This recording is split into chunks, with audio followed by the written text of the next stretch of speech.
அமெரிக்காவில் இருந்து திருப்பி அனுப்பப்பட்ட மேலும் 119 பேர் இந்தியா வந்த நிலையில் அவர்களில் 2 கைது செய்யப்பட்டனர்.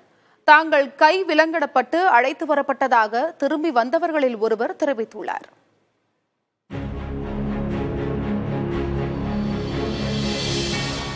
சட்டவிரோதமாக அமெரிக்காவிற்குள் நுழைந்த 104 இந்தியர்கள் ஏற்கனவே கைவிலங்கிட்டு காலில் சங்கிலி போட்டு திருப்பி அனுப்பப்பட்டது நாடு முழுவதும் அதிர்வலையை உருவாக்கியது.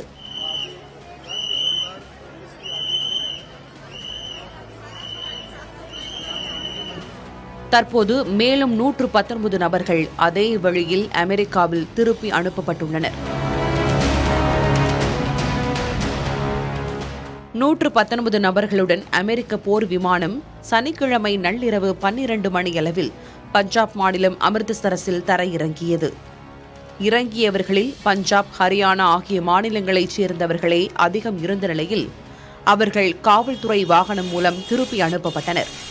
இம்முறையும் தங்களுக்கு கைகளிலும் கால்களிலும் விலங்கு இடப்பட்டிருந்ததாக தல்ஜித் சிங் என்பவர் தெரிவித்தார்.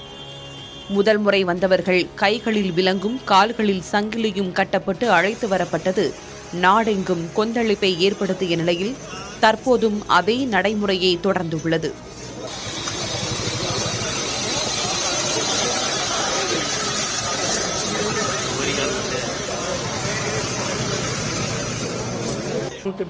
இதுகுறித்து அமெரிக்க அரசிடம் இந்தியா பேசும் என மத்திய அமைச்சர் ஜெய்சங்கர் நாடாளுமன்றத்தில் தெரிவித்திருந்தார்.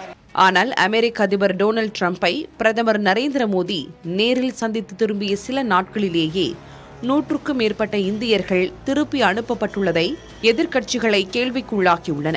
இதற்கிடையே விமானத்தில் வந்த 2 கொலை வழக்கில் ஹரியானா மாநில காவல்துறை கைது செய்தது. வந்தவர்களில் பெரும்பாலானோர் 18 முதல் 30 வயதுக்குட்பட்டவர்களாக இருந்தனர். அமெரிக்காவிற்கு சட்ட ரீதியாக முறைப்படி அழைத்துச் சென்று வேலை வாங்கித் தருவதாக கூறி பெரும் தொகையை வாங்கிக் கொண்டு தரகர்கள் தங்களை ஏமாற்றிவிட்டதாக திரும்பி வந்தவர்களில் பலர் தெரிவித்தனர்.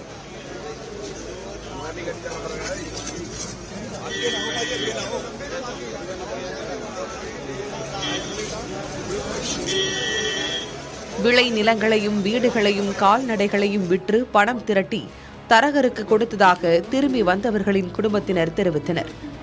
ஏற்கனவே 2 விமானங்கள் வந்திருக்கும் நிலையில் மேலும் 157 நபர்களுடன் 3வது விமானம் இன்று இந்தியா வரும் என எதிர்பார்க்கப்படுகிறது.